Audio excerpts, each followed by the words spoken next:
Cynthia found herself distracted once more, a fact quickly noticed by Emma. As Cynthia attempted to rise, her body refused to cooperate, frozen in place just as Emma stormed in, frustration lacing her tone.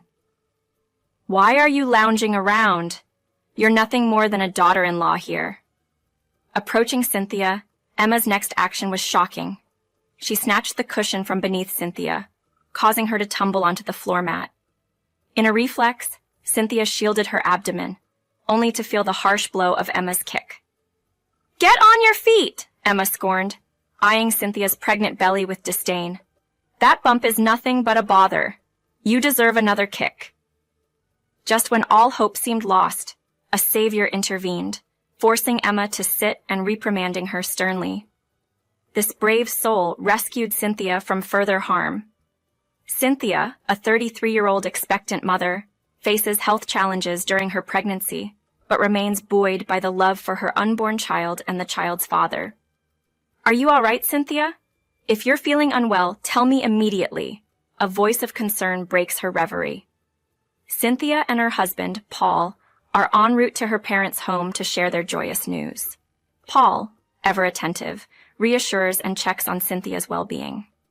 Cynthia recalls Paul's joy upon learning of the pregnancy, his emotions running high regardless of the baby's gender, wishing only for the child's health. As they near their destination, Cynthia's nerves flutter. Unlike announcing the news to her own parents, this visit stirs a different anxiety. After her mother's passing, Cynthia's father single-handedly raised her and her brother. Cynthia adores her father and worried about leaving him alone after her brother's departure. Upon suggesting to her father that they live together, Cynthia was met with an unexpected proposal from him, revealing his plans to remarry. And now, as they arrive at her parents' house, her stepmother welcomes them warmly. "Hello, welcome, Mom. It's been a while." This rewritten version maintains the essence of the original story, while simplifying the language and making it more accessible, extending the narrative to offer a fuller, more rounded portrayal of Cynthia's experiences and emotions. Referring to her as Mom always felt a bit odd to me, especially since she became a part of my life after I had already moved out. Our interactions were few, and her demeanor was starkly different from my easygoing dad's.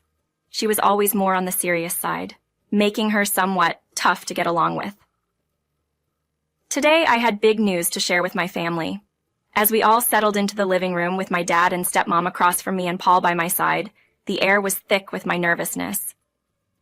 "So, what's this big news?" my dad asked, his eyes sparkling with curiosity. Taking a deep breath, I broke the news. "I'm expecting. It's still early days, but yes, I'm pregnant."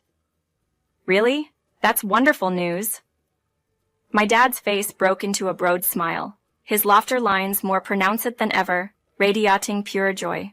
"I'm going to be a granddad, huh? Looks like it's time I embrace getting older." Paul and my dad were overjoyed, immersed in their excitement. Meanwhile, I tried to gauge my stepmom's reaction, but her face was unreadable, leaving me to wonder what she thought about the news. Suddenly, she stood and left the room, only to return shortly with a blanket and cushion in hand. "Cynthia, use these. It can get quite chilly in here," she said, handing them to me. A small wave of happiness washed over me, realizing she did care, despite her usually stern exterior. Yet, I couldn't help but wish for a warmer gesture, maybe even a simple congratulation. Such an act could have bridged the gap between us, I mused. We had planned to leave shortly after the announcement, but then my brother and his wife Emma dropped by unexpectedly. They lived much closer to my parents, making frequent visits a part of their routine. It was a surprise to see them, but it felt like the perfect moment to share my news once more. "No way, you beat us to it!" my brother exclaimed in mock frustration. Emma playfully scolded him before turning to me with a smile. "Firstly, congratulations, Cynthia." "Thank you," I replied, noticing that Emma shared a similar vibe to my mom's, direct and sincere, yet slightly imposing. "Actually, I'm a bit jealous. We've been trying to, but no luck yet. Seems we're just getting older," Emma added with a laugh, her tone light-hearted, yet tinged with a hint of genuine envy.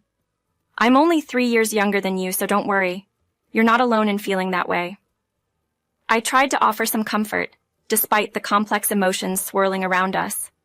Emma often made such self-deprecating jokes, but behind them, I sensed a real desire for connection and shared experiences. Responding in such moments always leaves me at a loss for words. We should probably head out now, Paul, I suggest, feeling the weight of the day pressing down on me. Paul agrees, and as we prepare to leave, both our families come to bid us farewell. A wave of dizziness hits me suddenly, perhaps a mix of pregnancy hormones and the day's stress. I grasp the handrail tightly, focusing on maintaining my balance. Unexpectedly, a sharp force jolts my right shoulder from behind, nearly causing me to lose my footing. Ouch! I exclaim, barely managing to cling to the handrail for support. Sorry, Cynthia. I didn't see you there and tripped, Emma quickly apologizes, having been the one to bump into me. Her explanation puzzles me. We were simply walking down a straight corridor. If one were to trip instinctively, wouldn't they reach for the handrail or the person nearest to them instead of bumping into someone else, especially knowing I was pregnant? A shiver of apprehension courses through me, unsettling thoughts creeping in. Sorry, you don't think I did that on purpose, do you? Please don't look at me that way, Emma adds, noticing my apprehensive glance. Despite my turmoil, I couldn't outright accuse her without any concrete evidence. Perhaps it was just an unfortunate mishap. With a heavy heart, we depart without further discussion. Back home, I ponder over the incident, wondering if my pregnancy is making me overly sensitive. My relationship with Emma has been generally amicable, despite certain challenging aspects of her personality. I try to shake off the uneasy feeling, convincing myself it was merely my imagination at play.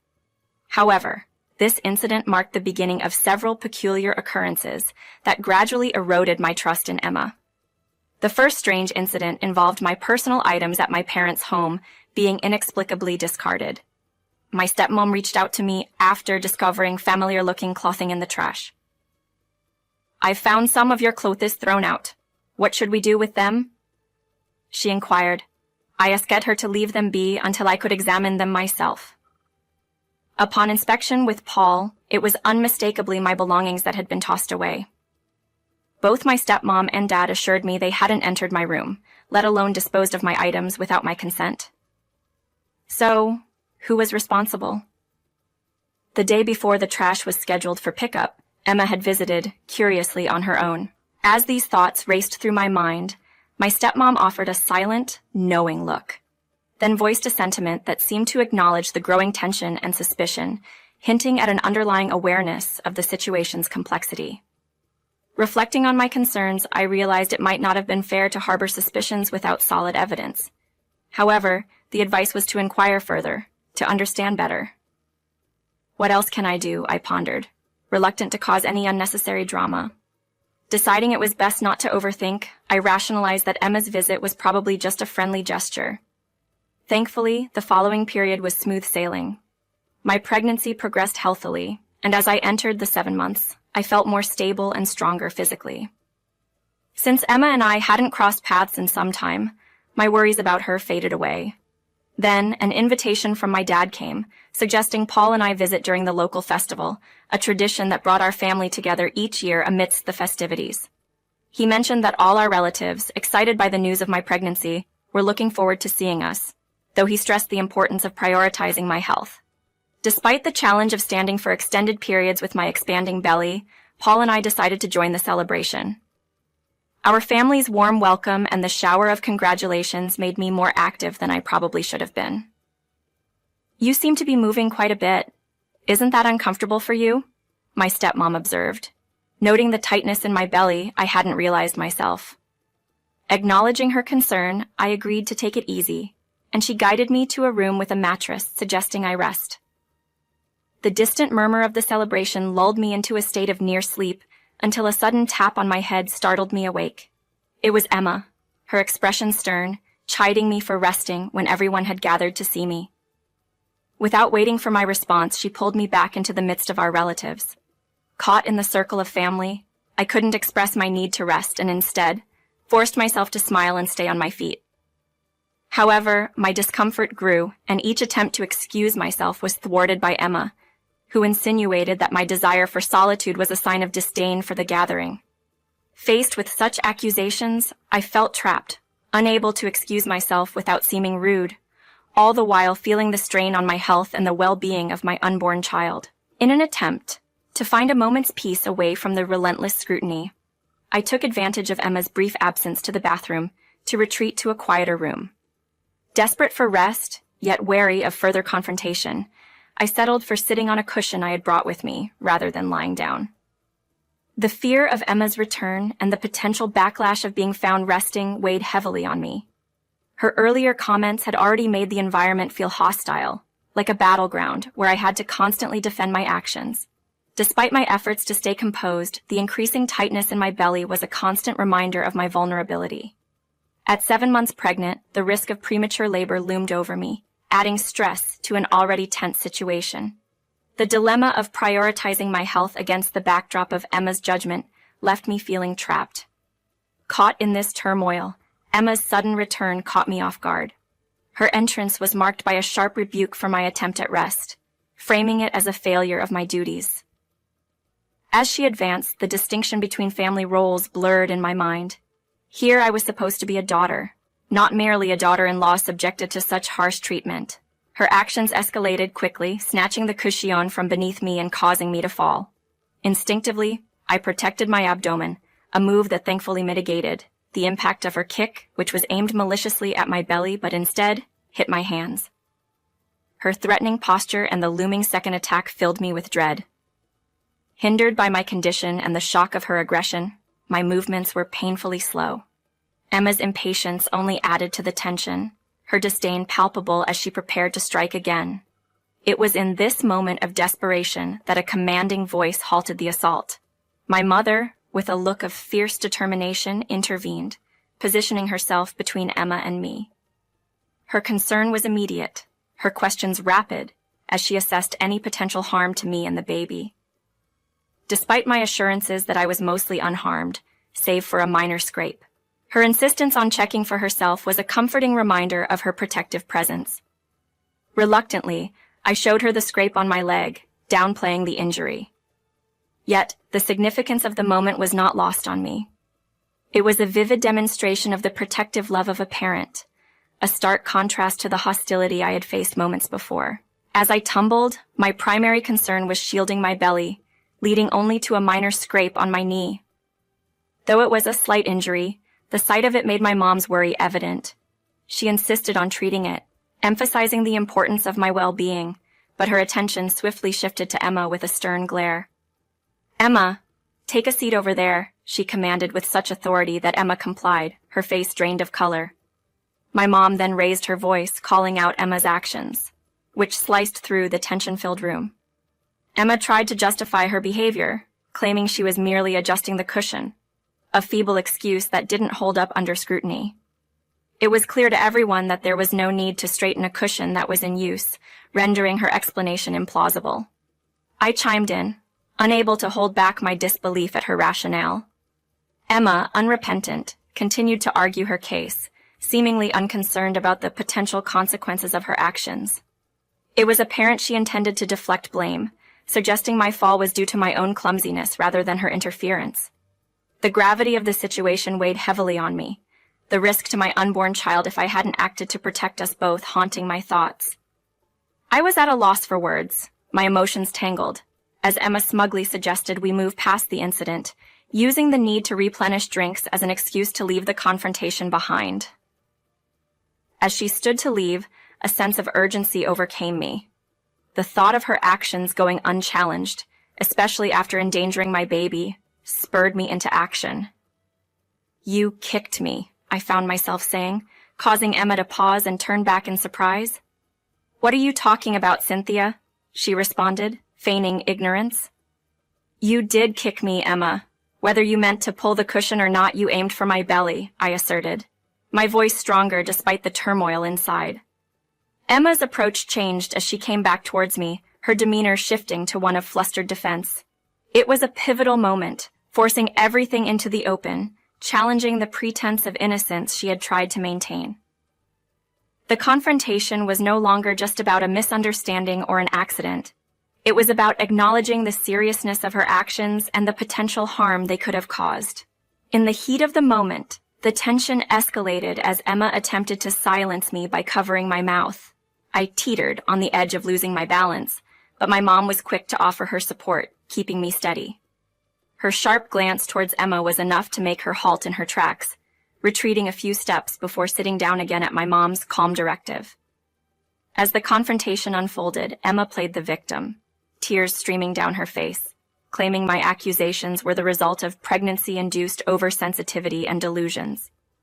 Her ability to manipulate the situation with her words and emotional display put me at a disadvantage, lacking concrete proof to support my claims.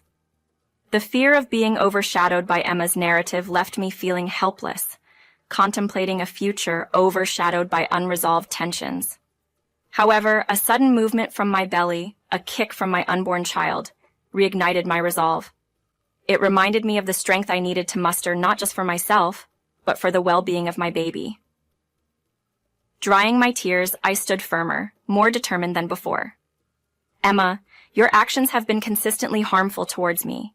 From discarding my belongings to physically bumping into me, and now not allowing me any rest today. All these are not figments of my imagination, I stated with newfound clarity. Emma's shock at my assertiveness was evident, but I pressed on, refusing to let her disbelief deter me. Calling these incidents delusions is nothing short of shameless. I took a deep breath, facing Emma's mounting fury head-on. Raising your voice or using your words to intimidate might have worked before, but not against me, not now. I am protecting not just myself, but also the life growing inside of me, I affirmed, touching my belly as a reminder of the strength it gave me. Emma's anger was palpable, her readiness to retaliate clear, but the fear that once gripped me had dissipated. In that moment, I stood not just as a victim of her bullying, but as a mother-to-be, determined to safeguard the well-being of my child above all else. The tension in the room had reached its peak, and I found myself unable to hold back any longer. Come at me if you dare, I challenged, bracing myself for what might come next. But what unfolded was completely unexpected. My mom suddenly burst into laughter. Both Emma and I, caught off guard, froze in place. After catching her breath, my mom shared an old saying, "A cornered mouse will bite the cat," then turned her attention to us with a more serious demeanor. Emma, do you have anything else to say? She inquired, after pointing out the absurdity of the situation. Emma tried to dismiss my accusations as nonsense, but Mom countered by stating her trust in her own observations rather than hearsay. It was then revealed that she had witnessed the entire ordeal, including the moment Emma demeaned me while yanking the cushion away. The realization that my mom had seen everything from start to finish left me speechless. Her subsequent apology for the shock this revelation caused me only underscored the gravity of the situation. Emma, realizing she had been caught in her lies in front of a witness, turned a ghostly shade of white. My mom then expressed her concerns about Emma's behavior towards me, admitting her hesitation to intervene without concrete evidence. But now, with everything laid bare, she commended me for standing up for myself, affirming her support in a moment that solidified our bond. In the aftermath, an emergency family meeting was convened, leading to the decision to sever ties with Emma. My mom took on the responsibility of coordinating visits to avoid any further encounters. My brother, confronted with the truth, was apologetic, recognizing the distress caused by Emma's actions, which were rooted in her own struggles with infertility. While I couldn't bring myself to forgive her, I did feel a twinge of sympathy for her situation. The birth of my child marked a new beginning. Paul's tears of joy and dedication to our newborn, despite his inexperience with everything but breastfeeding, filled me with love and gratitude. The challenges leading up to this point were significant, but I was aware that parenting would bring its own set of trials. This incident drew my mom and me closer together, ensuring that I had a solid support system moving forward.